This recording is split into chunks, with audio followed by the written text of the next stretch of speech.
Bonjour à tous, bonjour à toutes et bienvenue dans Tech24. Au sommaire cette semaine, ils s'appellent Mikaela, Mir, Eva ou Benjamin. Ils ont moins de 18 ans et veulent révolutionner le monde. Qui sont ces innovateurs en herbe? Guillaume Gralet du magazine Le Point nous présente la relève de l'innovation. Ce sera dans un instant. Ils cherchent à comprendre et se plongent dans les codes cachés de la nature pour mieux interroger la révolution numérique. Joël de René est l'invité de Tech24. Alors, faut-il avoir peur du beurre ou du transhumanisme? Citoyens du cybermonde, unissez-vous. C'est à suivre. Mais d'abord, les rues de Paris sont tristes. Je veux construire un robot qui les rendra joyeuses. C'est l'idée bien arrêtée d'Eva, 10 ans, une roboticienne et développeuse en herbe qui a séduit 5by5. L'entreprise a organisé il y a quelques semaines un programme pour aider les innovateurs à travailler sur les problèmes urbains du futur. Eva va donc pouvoir mettre au point des robots pour réenchanter Paris comme elle le souhaite, aux côtés de scientifiques en data, de designers urbains ou encore de cartographes en open source. Kat Bollergan, la cofondatrice de ce programme, est avec nous pour en parler. Bonjour Kat, merci d'être avec nous. Bonjour. Eva a donc su vous séduire avec son projet et c'est assez inédit puisqu'elle va donc travailler avec des professionnels justement pour le mettre au point. Pour vous, travailler avec des innovateurs si jeunes, est-ce que ça pousse à avoir plus de créativité encore? Plus de créativité, mais surtout, ça nous pousse à oser encore un peu plus. Ce qui est vraiment chouette avec Eva, c'est qu'à son âge, elle a 9 ans, elle ne sait pas encore ce qui est impossible. Ce qui veut dire qu'elle pose toutes les questions, elle ne s'occupe pas de savoir si c'est possible à faire, si c'est exécutable, est-ce que c'est abordable, est-ce que le mairie de Paris va nous donner des permis pour ça, est-ce que des technos existent déjà. En fait, ce qui est important pour elle avant tout, c'est sa vision. Elle fait tout pour faire en sorte que ça devienne réel. Kat, est-ce qu'en période d'accélération technologique, avoir des jeunes créateurs, ça peut aider à attirer de nouveaux investisseurs? Ça, c'est une excellente question. Je me poser les questions de, par exemple, est-ce que j'embaucherais quelqu'un comme Eva pour travailler avec nous chez 5by5 et si oui, qu'est-ce qu'elle ferait chez nous? Ce qu'elle a surtout, je pense, cette génération, c'est pas tant les compétences techniques, ce qui est quand même fascinant. Elle code en 4 langages, le programme de robots depuis qu'elle a 8 ans. Ce qu'on sait moins sur Eva, c'est qu'en fait, elle est aussi une excellente communicante. Elle est aussi très artistique. Elle fait aussi du tango, en fait. Elle chante aussi dans le choral. Donc, en fait, je pense que c'est plus une approche un peu plus holistique vers l'innovation qui transcende de simples parties techniques. Donc, oui, c'est toujours intéressant de voir quelqu'un comme elle qui nous force à ouvrir un petit peu les yeux sur les genres de silos qu'on commence à créer, en fait, dans la vie d'adulte. Merci infiniment Kat et évidemment on continuera à suivre les aventures d'Eva avec vous aux côtés de 5by5. Et nous, on continue à parler de ces enfants qui innovent avec vous Guillaume. On l'a vu, l'inventivité n'attend vraiment pas le nombre des années et c'est ce que nous montre encore Benjamin Stern avec NOBO, un acronyme qui veut dire No Home Bottle.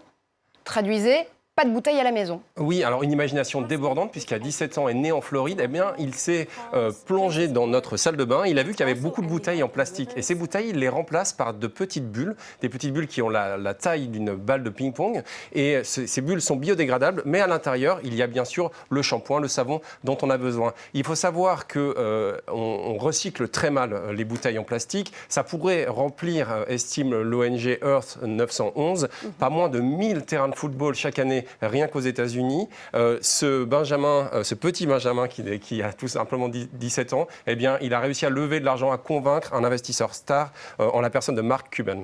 Allez, on voit aussi que la fibre, justement, écolo et durable continue évidemment à faire bouger cette toute nouvelle génération puisque Mikaela Ulmer veut s'appuyer sur les abeilles pour changer le monde. Elle est à la tête d'une société qui s'appelle Me and the Bees Lemonade et elle n'a que 10 ans. Ce qu'on peut dire de Mikaela, c'est qu'elle n'est pas rancunière, puisque c'est en ayant été piquée 2 fois, alors qu'elle avait 4 ans, qu'elle a eu l'idée de créer une société. Elle a mis 6 ans pour en faire une grosse entreprise aujourd'hui. Cette entreprise, elle vend de la limonade à base de miel. Et en fait, une partie des profits de son entreprise va pour les associations qui protègent les abeilles. On voit que cette petite, comme le disait Kat tout à l'heure, elle n'a peur de de rien. D'ailleurs, elle reçoit le soutien des plus grands comme Satya Nadella, le numéro 1 de Microsoft. Elle a même rencontré 3 fois Barack Obama. Et Barack Obama a dit, lorsque je serai sur le carreau, je t'appellerai, peut-être que tu m'embaucheras. Qui sait, on verra bien à partir du mois de novembre. Allez, c'est à Pittsburgh que Mihir Garimella a créé Firefly, des drones très faciles à attraper et qui pourtant pourraient sauver des vies un jour. Oui, alors là, on est vraiment dans le biomimétisme, on s'inspire de la nature, puisque Mihir, en fait, il avait de la famille en Inde, il y allait en vacances, et il a observé que certains insectes qui se nourrissaient de fruits, de bananes par exemple, il était très difficile de les attraper, c'est un petit peu son jeu. Il a un petit peu regardé comment fonctionnaient ces insectes, et il a programmé des drones, de mini-drones, qui, eux, vont aussi résister aux attaques. En fait, ces petits drones, ils peuvent être très utiles lorsque, par exemple, un plafond s'écroule, et il a décidé de les programmer pour pouvoir aider des victimes d'un tremblement de terre, par exemple. Le plus intéressant, c'est qu'il a rendu le code accessible sur une plateforme totalement ouverte qui s'appelle GitHub pour inspirer les développeurs du monde entier. Les enfants makers au pouvoir. Merci infiniment, Guillaume, pour toutes ces informations. Et tout de suite, on passe à la suite de Test 24.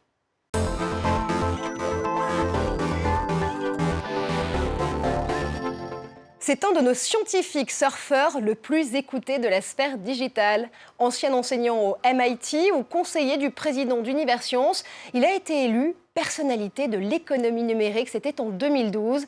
Joël de René retourne la vague de l'innovation dans son nouvel ouvrage « Je cherche à comprendre les codes cachés de la nature » aux éditions Les Liens qui libèrent. Évidemment, il est notre invité en plateau. Bonjour Joël de René. Bonjour. Alors, on vient justement de parler de ces enfants extraordinaires qui sont makers à moins de 18 ans. Qu'est-ce que ça inspire aux scientifiques et observateurs que vous êtes? Ce que ça m'inspire, c'est qu'on ne leur fait pas assez confiance. Il y a un potentiel de créativité extraordinaire dans cette jeunesse-là. Il y a eu l'année dernière à Barcelone un congrès des chefs d'entreprise, des start-up de 14 ans. C'est évidemment les parents qui sont sur le plan juridique les leaders, mais ils ont montré leur capacité de créativité. Et donc, je pense que les industriels et les politiques doivent leur faire plus confiance. Ça, c'est un message d'espoir. On va revenir au livre parce que là aussi, dans votre ouvrage, c'est un véritable message d'espoir en se disant que c'est peut-être pas tout à fait perdu dans cet océan technologique pour l'être humain. Vous parlez de la robotisation, de l'intelligence artificielle, de l'homme augmenté, évidemment, et vous revenez aux sources de la nature à chaque fois pour essayer de comprendre justement comment est-ce qu'on est en train d'ouvrir un univers de possibles et en même temps de se projeter dans ces dérives possibles. Alors, est-ce que l'humain peut encore gagner, Joël de René? Alors exactement, vous avez raison de le présenter comme ça. Moi, comme observateur scientifique et prospectiviste, j'essaye de décrypter les grandes tendances de l'humanité, de l'homme, de la technologie. Et qu'est-ce que je vois en ce moment? C'est une peur notamment de l'intelligence artificielle et de la robotique. Des grandes personnalités comme Bill Gates, Elon Musk, Stephen Hawking ont dit que l'intelligence artificielle allait transformer l'humanité en esclave. Alors moi, je ne dis pas le contraire, mais j'essaye de proposer une solution alternative, de donner un espoir, en montrant que l'important, ce n'est pas l'intelligence artificielle, c'est l'intelligence augmentée. C'est-à-dire comment nous, avec l'intelligence artificielle, avec les robots, avec le réseau planétaire, sorte de cerveau que nous avons construit à la surface de la Terre, nous pouvons changer l'humanité. Dans un siècle, pas tout de suite, mais progressivement, nous allons nous transformer en hommes et en femmes augmentés. Nous le sommes déjà avec nos portables, mais nous allons l'être encore plus avec la symbiose avec tous ces outils. Mais l'homme augmenté, si vous me permettez, c'est un des rêves absolus des transhumanistes. Alors on a vu derrière nous des images de Ray Kurzweil qui ont été diffusées. Ray Kurzweil, c'est vraiment le pape de ce nouveau courant. Est-ce que, concrètement, on est en train d'inventer une spiritualité numérique? Alors, ne parlons pas de spiritualité numérique en la mélangeant avec le transhumanisme, si vous voulez. Parce que d'abord, je critique beaucoup le transhumanisme, en tout cas l'idéologie transhumaniste, parce que je la trouve élitiste, égoïste et narcissique. Elle se concentre sur l'individu. Alors que moi et nous, ce que nous essayons de faire, c'est de montrer comment la collectivité des humains, connectés en réseau, connectés avec l'intelligence artificielle, connectés avec la robotique, peut devenir encore plus humain, ce que j'appelle l'hyper-humanisme et pas le transhumanisme. Et ça, je pense que c'est la voie vers laquelle nous pouvons aller, parce que c'est l'espoir de l'humanité de se changer de l'intérieur par la symbiose avec ces outils. Mais là aussi, vous vous attaquez à un moment donné, vous montez au front contre les géants du numérique. Évidemment, les rois des plateformes, les GAFA, les NATU, et l'ubérisation de l'économie, au-delà même de l'économie, l'ubérisation de la société tout court. Vous poussez quoi? Un cri en disant « citoyens du numérique, réagissez, unissez-vous » ? Oui, je le dis parce que nous avons des nouveaux monopoles. On a eu les monopoles de l'énergie, les monopoles de l'automobile. Maintenant, on a le monopole du numérique. Et cette ubérisation guette absolument tout le monde. Alors, en partie, c'est bien parce que ça ça favorise les services pour nous, mais en même temps, ça prend un poids considérable sur nos vies par le big data, c'est-à-dire l'utilisation de tout ce qu'on laisse chez eux et qu'ils revendent à d'autres. Et donc, ce que j'essaye d'expliquer, c'est qu'il faut nous mobiliser, ce que j'appelle la co-responsabilité citoyenne participative, le mot n'est pas trop fort, c'est-à-dire d'utiliser justement nous-mêmes les réseaux pour être capable, par les réseaux sociaux, d'exercer un certain pouvoir pour éviter d'être dominés par ces grands monopoles du numérique, qui deviennent d'ailleurs des entreprises États. Nous sommes des États-nations, verticaux, pyramidaux, top-down. Eux sont des entreprises États, ils ont la capacité budgétaire, ils ont le cash, ils pourraient racheter des entreprises françaises comme ça, mais ils prennent une place trop grande, il faut que nous arrivions à rééquilibrer cette place. En un mot, reprendre le pouvoir sur toute cette somme de technologies, c'est possible pour vous? C'est l'homme.